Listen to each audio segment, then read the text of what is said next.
Bueno, pues entramos de lleno a la materia. Antes, gracias Humberto por la organización de este encuentro de debate, un espacio más para el diálogo social.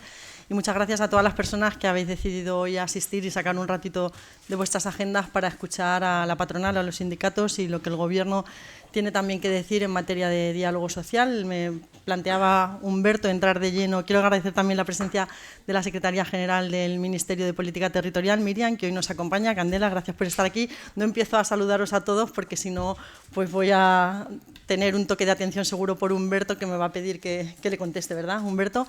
Bien, hemos conocido, como decía Humberto esta mañana, los datos del IPC, prácticamente las previsiones que ya nos decía el anticipado, el avanzado.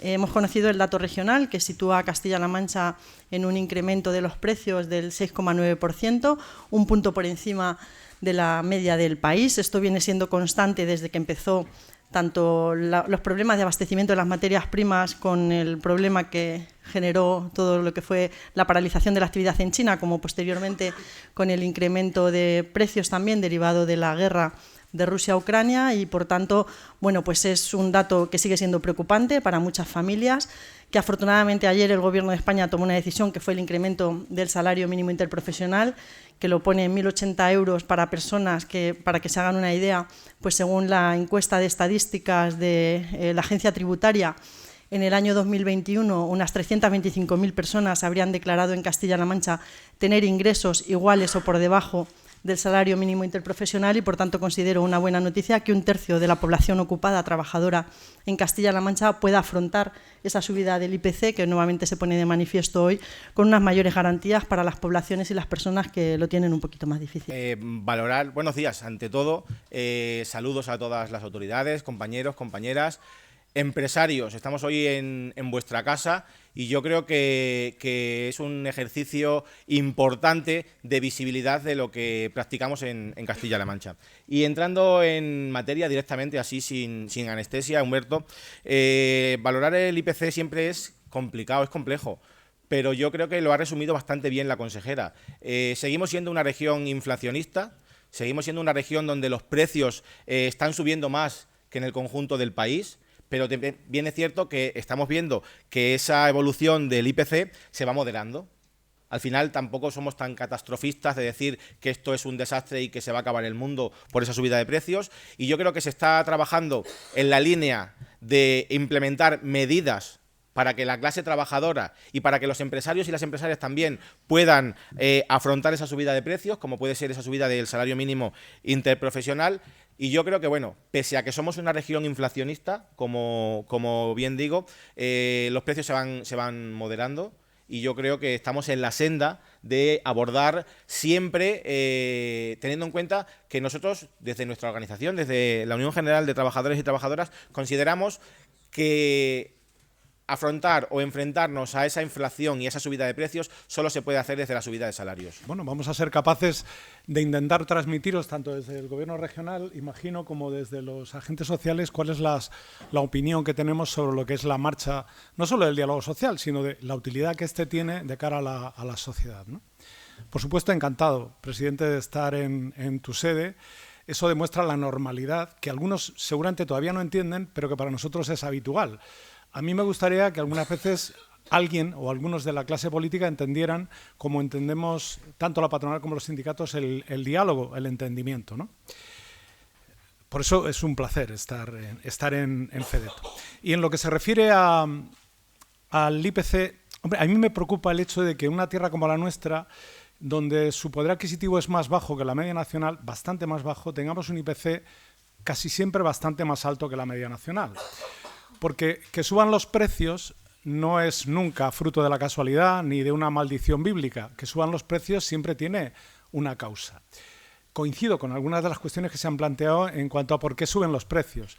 Pero yo siempre me gusta mirar el IPC subyacente y lo que me dice es que eliminando eso que todos nos cuentan que es el principal mal del IPC, como son las energías, por ejemplo, nos queda ese IPC subyacente que no está en el 5,9, que está en el 7%. Con lo cual, el beneficio empresarial, con todos mis respetos, sigue constante y el poder adquisitivo de los trabajadores sigue mermando.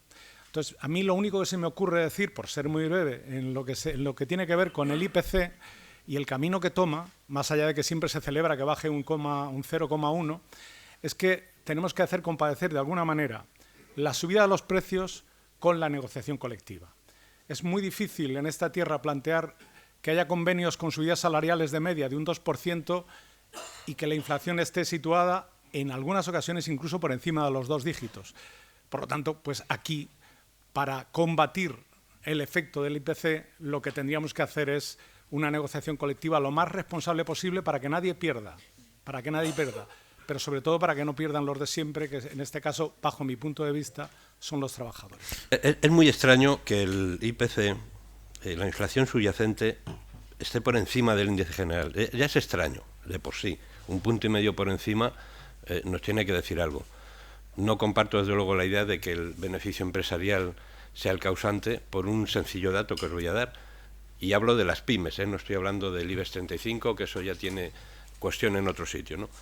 Pero las empresas, habiendo incrementado sus costes de producción en más de un 34% y haber reducido sus ventas en más de un 28% sin que se traslade al consumidor final, quiere decir claramente que la responsabilidad del empresario, y hablo de pymes, está por encima de lo exigible porque no ha repercutido esos precios. Por tanto, esa diferencia la tenemos que buscar en otro sitio, no en esta casa.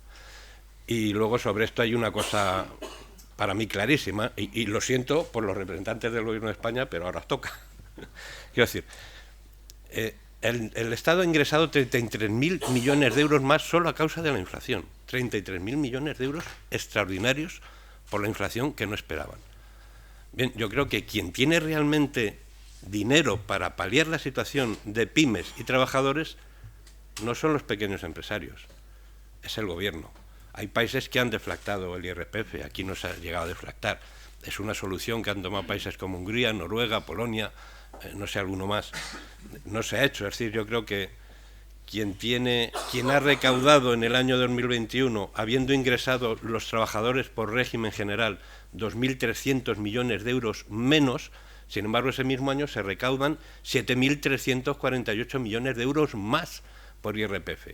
Pues vamos a mirar a quien tiene la posibilidad, porque tiene dinero, de hacer algo por trabajadores y por pymes, pero apuntar ahora a las pymes, que son prácticamente los que vamos a firmar los convenios que tenemos pendientes, sí, pero vamos, recordar también que en el año 2022 se ha firmado un 20% más de convenios de los que se firmaron el año anterior. Es decir, que las mesas están funcionando, están convocadas y trabajando. No creo que sea el problema. El problema es que no se le puede exigir más a quien no tiene.